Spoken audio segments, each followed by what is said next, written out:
వరంగల్ జిల్లా రాయపత్తిలో రైతు సంఘం ఆధ్వర్యంలో నిర్వహించిన ధర్నా తీవ్ర ఉద్రిక్తతలకు దారితీసింది.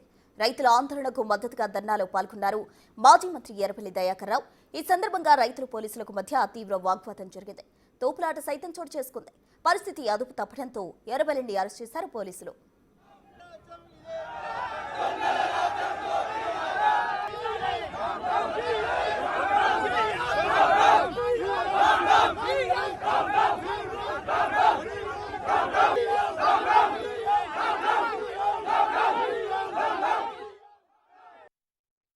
రేవంత్ రెడ్డి గారు ముందు చూపుతోటి కార్యక్రమం చేయలేదు.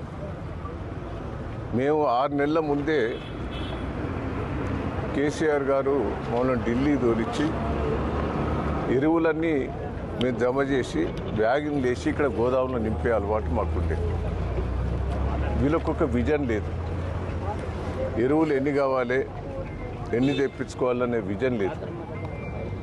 ఎరువులు ఫ్యాక్టరీలన్నీ మన తెలంగాణలో ఉన్నాయి. మళ్ళా ఆ విజన్ కూడా లేదు. కేసీఆర్ గారు ఒక విజన్ తోటి నీళ్లు అడ్వాన్సు 3 నెలల ముందే రిజర్వాయర్లు నింపేది, కాలువల పంటి నీళ్లు నింపి షెర్లు నింపించే ఏర్పాటు చేసేది.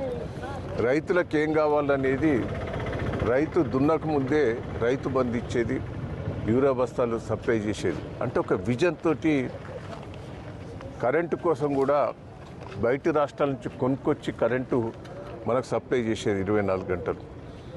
రేవంత్ రెడ్డి గారు బోకస్ మాటలు, అబద్ధ మాటలతోటి అధికారంకి వచ్చిండు. కేసీఆర్ చేసిన స్కీమ్స్ అన్నా ఇంప్లిమెంట్ చేయి. రైతు బంధు 2 సార్లు ఎగ్గొట్టినాం, రుణమాఫీ సరిగ్గా కాలేదు, బోనస్ సన్న ఓట్లు అన్నిటికీ ఇస్తాను ఎలక్షన్ ముందు చెప్పినాం. సన్న ఓట్లకే ఇస్తాను, సన్న ఓట్ల బోనస్ కూడా ఎగ్గొట్టినాం.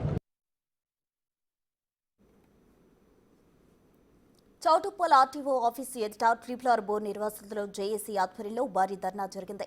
ఈ ధర్నాకు పెద్ద ఎత్తున హాజరయ్యారు నిర్వాసితులు. వీరికి మద్దతుగా ఎమ్మెల్సీ నెలకంటి సత్యం, మునుగోడు మాజీ ఎమ్మెల్యే ప్రభాకర్ రెడ్డి, సిపిఐ నాయకులు వెంకటరెడ్డి, బీజేపీ లీడర్ గంగిరెడ్డి మనోహర్ రెడ్డి తదితరులు పాల్గొన్నారు.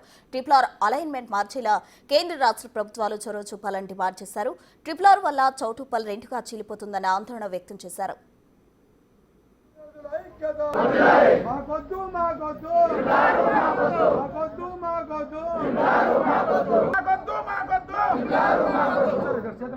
We want